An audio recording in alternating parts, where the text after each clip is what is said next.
Question number 19 from model test 15. If the radius of earth contracts to half of its value today. आज जी radius आहे अर्थची ती अचानकपणे contract होऊन किती झाली हाफ. म्हणजे आता आहे 6400 किलोमीटर, तर अचानकपणे ती कॉन्ट्रॅक्ट होऊन किती झाली असेल त्याच्या half, that is 3200. Then mass remaining unchange, mass change झालं नाहीये. Then duration of the day will be. See question number 19. अर्थ म्हणजेच angular momentum, conservation of angular momentum या कन्सेप्टवर हा क्वेश्चन आहे. तर पहा, angular momentum is given by I omega, mass remaining same that is unchange. तर काय करावं लागेल, बिफोर अँड आफ्टर. पहा, सुरुवातीची अर्थ, रेडियस हाफ झाल्यानंतरची अर्थ. तर बिफोर अँग्युलर मोमेंटम किती असेल I1 omega 1, after I2 omega 2. But by law of conservation of angular momentum काय असेल, I1 omega 1 is equal to I2 omega 2. As we know that earth is like solid sphere, so moment of inertia of earth किती असेल 2/5 mr1 square. इथे किती असेल 2/5 mr2 square. Mass same आहे.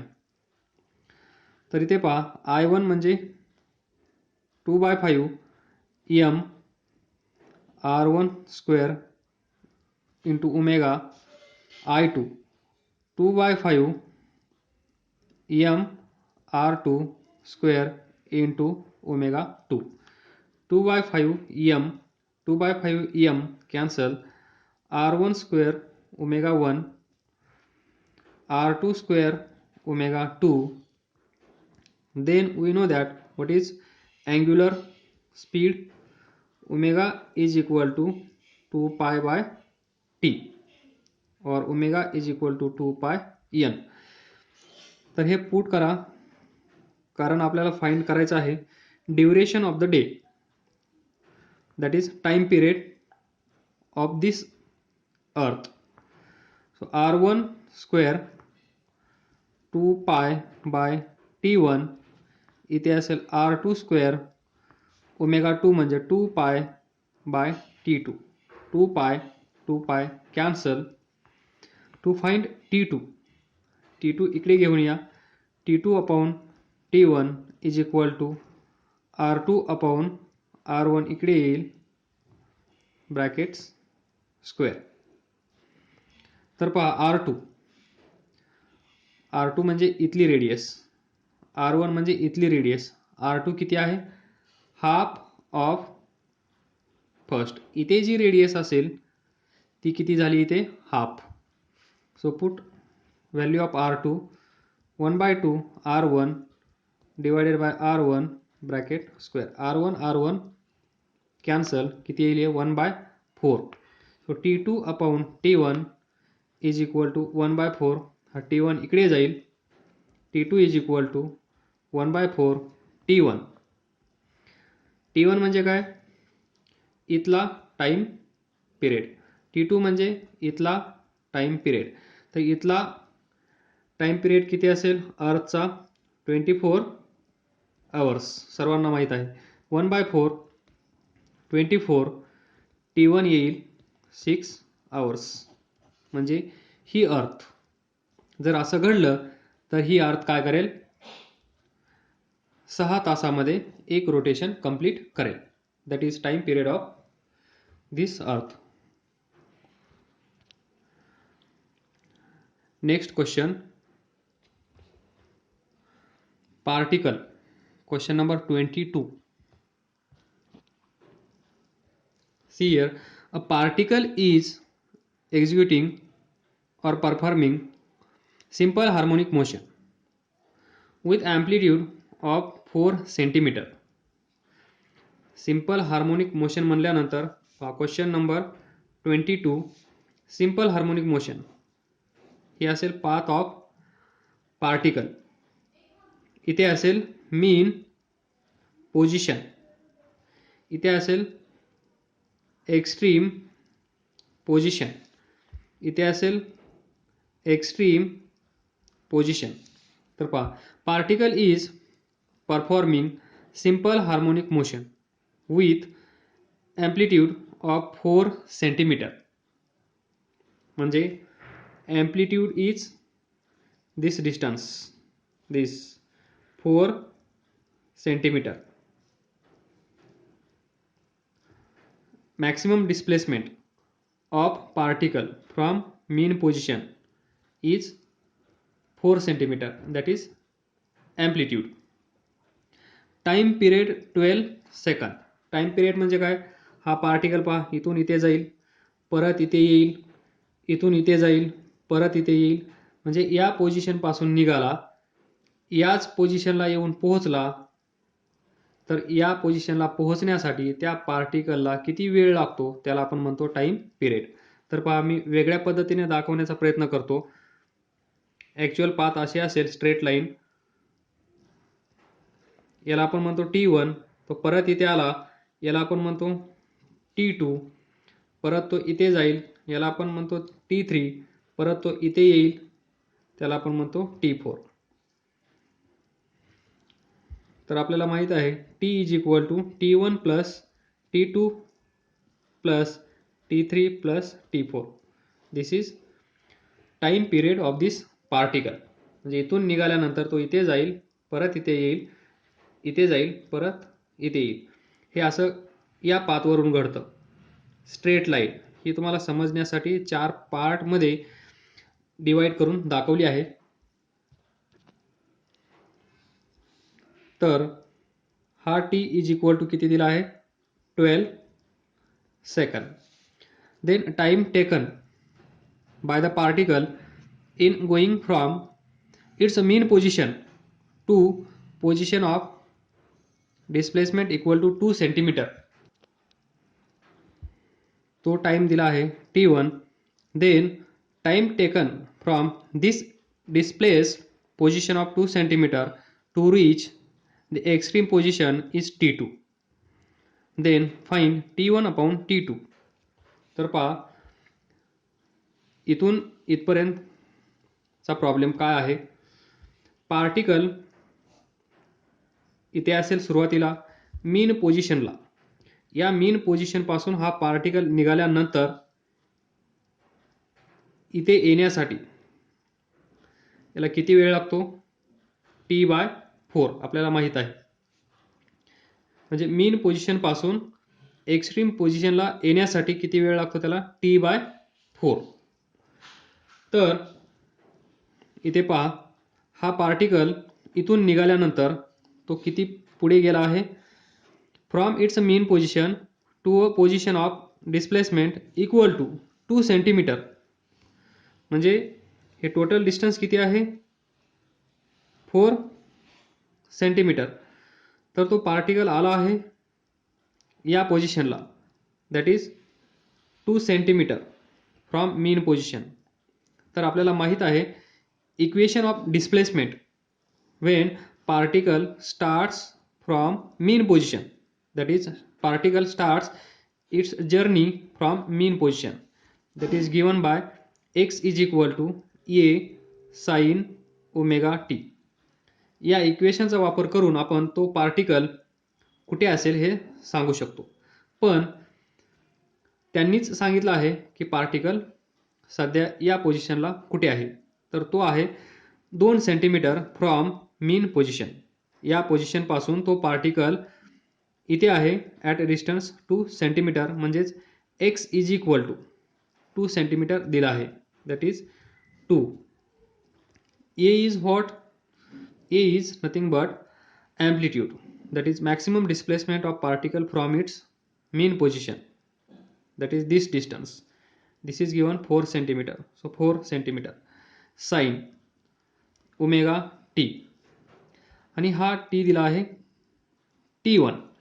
म्हणजे इथून इथे येण्यासाठी वेगळ्या पद्धतीने दाखवतो, इथून इथे येण्यासाठी वेळ लागला आहे T1, दॅट इज T1. तर इथून आपण T1 फाइंड करण्याचा प्रयत्न करूया. म्हणजे या पार्टिकलला इथून इथे जाण्यासाठी किती वेळ लागत असेल. तर पहा 4 इकडे येईल, आपल्याला भेटेल 1/2 साइन ओमेगा T1. तर ओमेगा T1 किती असला पाहिजे, त्यावेळेस साइन थीटाची व्हॅल्यू 1/2 येते, सर्वांना माहीत आहे. 30 डिग्री म्हणजेच π/6. तर ओमेगा म्हणजे 2π/t, हा T1 इज इक्वल टू π/6. तर टीची व्हॅल्यू किती आहे, हा टी म्हणजे काय, टाइम पिरियड. हा T1 म्हणजे काय, इथून इथे येण्यासाठी, म्हणजे या पार्टिकलला मेन पोझिशनपासून इथे येण्यासाठी म्हणजेच 2 सेंटीमीटर डिस्टन्स ट्रॅव्हल करण्यासाठी किती वेळ लागला असेल, तो म्हणजे T1. तर 2π/t 12 into T1 is equal to π/6. तर इथे येईल π/6 T1 π/6. तर T1 असेल 1 सेकंद. तर या पार्टिकलला इथून इथे येण्यासाठी वेळ लागला असेल T1 म्हणजेच काय, 1 सेकंद. आपल्याला माहित आहे या पार्टिकलला इथून एक्स्ट्रीम पोझिशनला जाण्यासाठी किती वेळ लागतो, इथून इथे जाण्यासाठी, म्हणजेच इथून इथे जाण्यासाठी वेळ लागतो T/4. T/4 म्हणजे टी किती आहे, T/4, टीची व्हॅल्यू किती आहे, टाइम पिरियड 12. सो 12/4 म्हणजेच 3 सेकंद. इथे पोहोचण्यासाठी वेळ लागतो 3 सेकंद. कंप्लीट जर्नी, इथून इथे जाण्यासाठी वेळ लागतो 3 सेकंद, इथून इथे येण्यासाठी लागतो 1 सेकंद. तर इथून इथे जाण्यासाठी किती वेळ लागत असेल, सिंपल आहे, सर्वांना माहित आहे, सर्वांना कॅल्क्युलेट करता येत असेल, येईल. आलं लक्षात. इथून इथे जाण्यासाठी वेळ लागतो 3 सेकंद, इथून इथे येण्यासाठी वेळ लागतो 1 सेकंद. तर इथून इथे जाण्यासाठी किती वेळ लागेल, काढता येईल, किती, 2 सेकंद. तर इथे पहा second, time taken from this displaced position, म्हणजे दिस पोझिशन, या पोझिशन वरून टू रीच एक्स्ट्रीम पोझिशन, इथून इथे येण्यासाठी ही जर्नी किती आहे, T2. ही जर्नी पहा, इथेच पहा, दिस is T1 and this is T2. तर T1 किती आहे, 1 सेकंद, T2 किती आहे, 2 सेकंद. तर पहा इथून इथे जाण्यासाठी किती वेळ लागतो, 3 सेकंद. तर इथून इथे येण्यासाठी 1 सेकंद, इथून इथे येण्यासाठी 2 second, 1 + 2 3 total journey, that is T/4. I hope समजलं असेल. खूप डिटेल्समध्ये गेलो आहे, एवढं करण्याची गरज नाही आहे. Next question, a wheel. Question number 23, model test 15. Wheel is 0.25 metre in radius. तर पहा क्वेश्चन नंबर 23, एक व्हील दिला आहे, this is wheel. What is this, wheel नाही आहे, समजा. इन रेडियस, त्याची रेडियस किती आहे, 0.25 metre. When it makes 15 revolutions per minute, एका मिनिटामध्ये तो किती रिव्होल्यूशन करत आहे, 15. That is n is equal to 15 RPM. तर its linear speed at the point on circumference. This is circumference of this wheel. कुठेही एक पॉईंट घ्या, हा पॉईंट. तर इथे लिनियर स्पीड किती असेल, दिस टँजेन्शियल व्ही किती असेल सर्वांना माहीत आहे. किती असतो हा, V is equal to R omega. R is radius of rotation of this particle or this radius of this wheel. R is given 0.25, omega 2 pi n divided by 60. कारण त्यांनी जो स्पीड दिला आहे तो मिनिटमध्ये दिला आहे, त्याला आपण पर सेकंदमध्ये कन्वर्ट करायचं आहे, त्यामुळे डिवायडेड बाय 60. नाहीतर तुम्ही इथे पण करू शकता 15 डिवायडेड बाय 60 1/4 RPS. मग इथे डिवाइड बाय 60 करण्याची गरज नाही आहे, हे तुम्हाला माहीत असेल. Leave it. 0.25 2 पाय n. n किती आहे, 2 पाय n 15 डिवायडेड बाय 60. ते चालू. तर याला थोडंसं व्यवस्थित लिहा. 25 डिवायडेड बाय 100 लिहितो.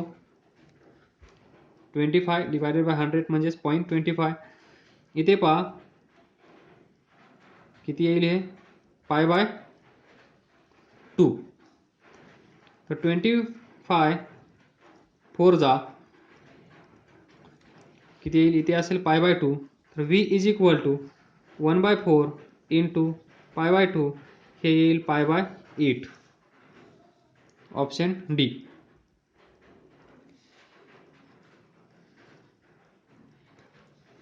तत्पूर्वी या क्वेश्चनचा आन्सर आपण डिस्कस केलं नाही. T1 किती भेटला आपल्याला, 1 सेकंद. T2 किती भेटला, 2 सेकंद. फाइंड काय करायचं होतं, T1 अपॉन T2. तर T1 किती आहे, 1 डिवायडेड बाय T2 किती आहे, 2 divided by 2, 1/2. That is option C. Question number 24 theoretical आहे. Just we will discuss. A planet is revolving around the sun in an elliptical orbit as shown in figure. At which point will its kinetic energy be maximum? P1 इथे आहे, P2 इथे आहे, P3 इथे आहे, P4 इथे आहे. कुठल्या पॉईंटला या प्लॅनेटची कायनेटिक एनर्जी मॅक्सिमम असेल? तुम्हाला माहीत आहे कायनेटिक एनर्जी हाफ mv². जिथे v मॅक्स असेल तिथे असेल कायनेटिक एनर्जी मॅक्सिमम. तर v मॅक्स कुठे असतो हे पण तुम्हाला माहित आहे. v inversely proportional to radius. Radius जिथे कमी असेल तिथे स्पीड जास्त असेल, स्पीड जास्त असेल तर कायनेटिक एनर्जी जास्त असेल. तर इथे रेडियस कुठे कमी आहे, फॉर P4 पोझिशन. ज्यावेळेस तो प्लॅनेट या पोझिशनला असेल त्यावेळेस रेडियस कमी असेल, आणि रेडियस कमी असेल तर v जास्त असेल, v जास्त असेल तर कायनेटिक एनर्जी मॅक्सिमम असेल. कदाचित हे तुम्हाला माहीत असेल, सर्वांनाच माहीत असेल, कदाचित म्हणण्याची गरज नाही आहे. नेक्स्ट, तर याचा आन्सर असेल डी, P4 पोझिशनला कायनेटिक एनर्जी मॅक्सिमम असेल. पुढचा question, question number 26. Let I1 and I2 be the moment of inertia of two bodies. दोन बॉडी आहेत of identical geometrical shape. Identical म्हणजे सेम, म्हणजे पहिली बॉडी जशी आहे तशीच दुसरी बॉडी असली पाहिजे. यालाच आपण काय म्हणतो, डबल रोल. हा जसा आहे तसाच हा डुप्लिकेट कॉपी. तर if the first body is made of aluminium, he body आहे ॲल्युमिनियमची, दुसरी बॉडी आहे आयर्न. तर काय करायचं आहे आपल्याला, देन डिसाईड करायचं आहे की मोमेंट ऑफ इनर्शिया कोणत्या बॉडीचा जास्त असेल, म्हणजेच कम्पेअर करायचं आहे. तर पहा, या बॉडीचा मोमेंट ऑफ इनर्शिया आपण I1 कन्सिडर करू, या बॉडीचा मोमेंट ऑफ इनर्शिया आपण I2 कन्सिडर करू. तर या बॉडीचा मोमेंट ऑफ इनर्शिया किती असेल? I1 mr स्क्वेअर, याचं मास m1, याचं मास m2, याची रेडियस r1, याची radius r2, m1 r1 square. या बॉडीचा moment of inertia m2 r2 square माहित आहे ना? मास, product of mass and this radius square, moment of inertia. Then see here, we know that identical geometrical shape, geometry is same, म्हणजेच काय असलं पाहिजे? r1 is equal to r2, म्हणजे याची radius same असली पाहिजे. देन या बॉडीचं मटेरियल ॲल्युमिनियम, या बॉडीचं मटेरियल आयर्न. तर लक्ष द्या, what is density? Mass upon volume. तर मास तुम्हाला माहीत आहे, तर याला असं लिहा, mass is equal to rho V, density volume. तर इथे लिहा I1 is equal to density volume R1 square. याच्यासाठी लिहा I2 डेन्सिटी, इथे असेल ॲल्युमिनियम, इथे असेल आयर्न, व्हॉल्यूम R2 स्क्वेअर. तर पहा, व्हॉल्यूम जर रेडियस सेम असेल तर व्हॉल्यूम कसा असेल? सेम. त्यामुळे इथून आपण असं लिहू शकतो, I1 is directly proportional to density. इथे असं लिहू शकतो, I2 directly proportional to density iron. तर आपल्याला काय करायचं आहे? Comparison 1 2. So I2 upon I1 is equal to rho iron rho aluminium. तर याच्यावरून आपण कंपेअर करू शकतो. Density of iron is 7.8 gram per centimetre cube. Density of aluminium is 2.7 gram per centimetre cube. तर पहा, याची डेन्सिटी, आयर्नची डेन्सिटी जास्त आहे, तर I2 should be greater than I1. तर पहा, I2 greater than I1. So option A is correct. पुढचा question, displacement of particle from its mean position is given by this equation. The motion of particle is, decide करायचं आहे या पार्टिकलची motion कशी असेल. Simple harmonic motion आहे की नाही?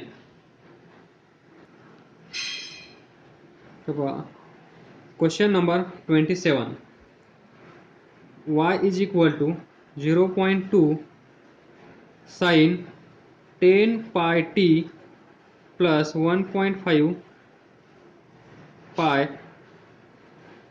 Cos 10 pi t plus 1.5 pi. हे इक्वेशन दिलेलं आहे. सिंपल हार्मोनिक मोशनचं इक्वेशन काय आहे? x is equal to A sine omega T.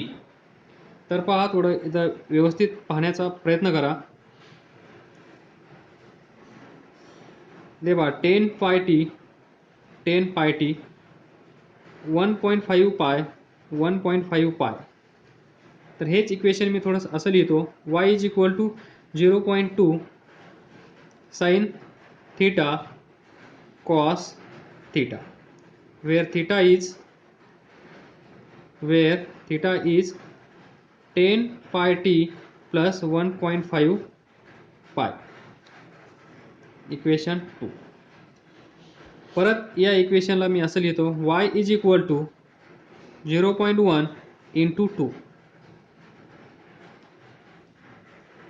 हेच आहे, फोड केली, साइन थीटा कॉस थीटा, तर याला ब्रॅकेटमध्ये ठेवतो, 2 sign theta cos theta.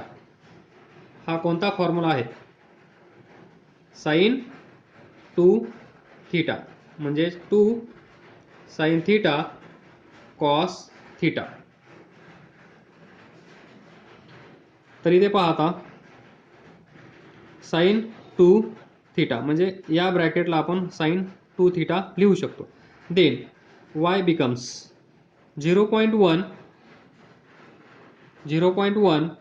Into sine 2 theta. तर 0.1 साइन 2 थीटा, थीटाची व्हॅल्यू किती आहे? 10 पाय टी प्लस 1.5 पाय. 0.1 ब्रॅकेट सॉल्व करून घ्या, साइन 20 पाय टी प्लस 3 पाय. 2नी इथे मल्टिप्लाय केलं, 2नी इथे मल्टिप्लाय केलं, ब्रॅकेट सॉल्व करून घेतला, हे इक्वेशन भेटलं. आणि हेच इक्वेशन पहा, A sine omega T plus phi, initial phase angle. हे गिवन इक्वेशन, हे स्टँडर्ड इक्वेशन, दोन्ही कंपेअर करा.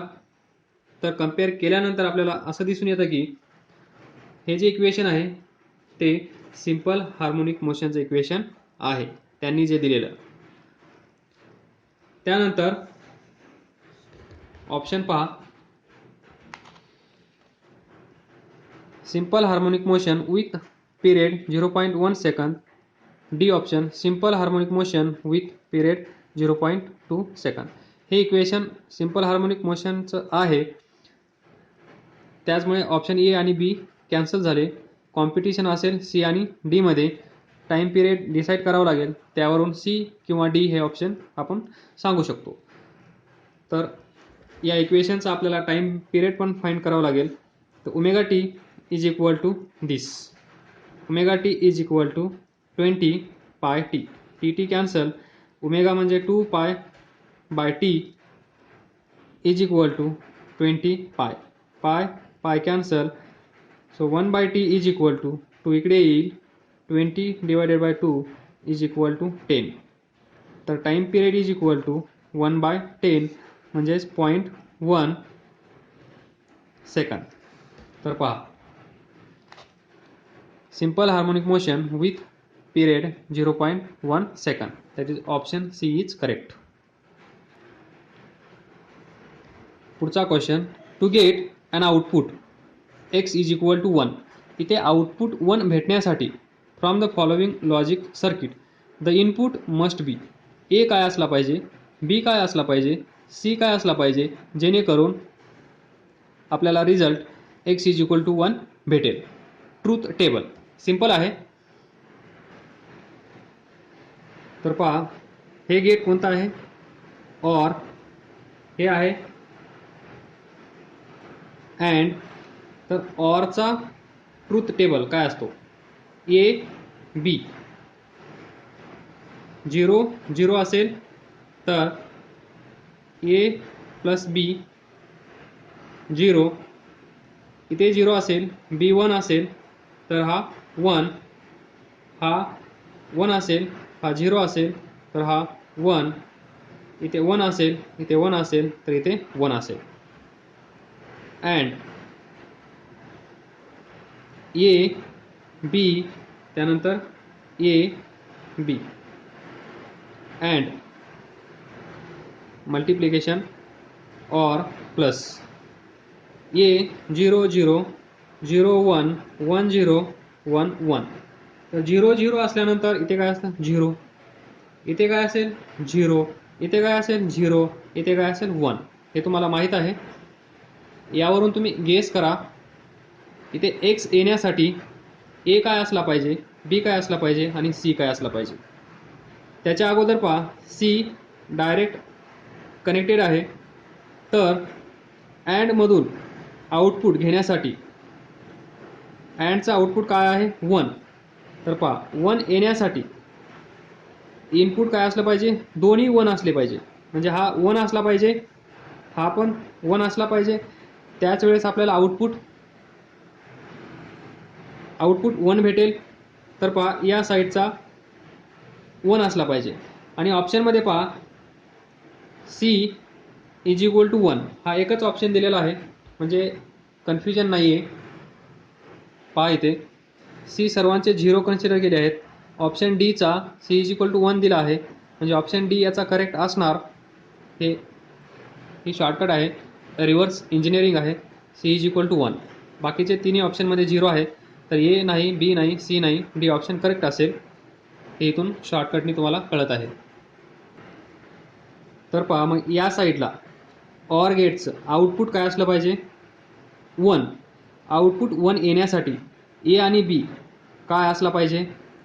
तर पहा ऑर गेटसाठी आउटपुट 1 म्हणजे ए 0 चालेल, बी 1 चालेल, 0 चालेल, बी 1 चालेल. एक कॉम्बिनेशन पहिलं हे असेल तरी चालेल, 1 येईल. त्यानंतर दुसरं कॉम्बिनेशन पहा, ए 1 असला तरी चालेल, बी 0 असला तरी चालेल. दोघांचं कॉम्बिनेशन काय येत आहे, आउटपुट काय येत आहे 1. आपल्याला 1 पाहिजे, ऑरचा आउटपुट 1 पाहिजे आणि हे आपल्याला भेटत आहे. म्हणजे हा पॉसिबल आहे, हा पण पॉसिबल आहे. त्यानंतर 1 येण्यासाठी आउटपुट 1 असण्यासाठी ए 1 असला तरी चालेल आणि बी 1 असला तरी चालेल. म्हणजे 0 1 असलं तरी चालेल, 1 0 असलं तरी चालेल, 1 1 असलं तरी चालेल. या सर्वांचं आउटपुट काय असेल 1. आणि ते 1 आला इकडून 1 1 1 1. हे तुम्हाला माहीत असेल. ट्रूथ टेबल लक्षात ठेवा.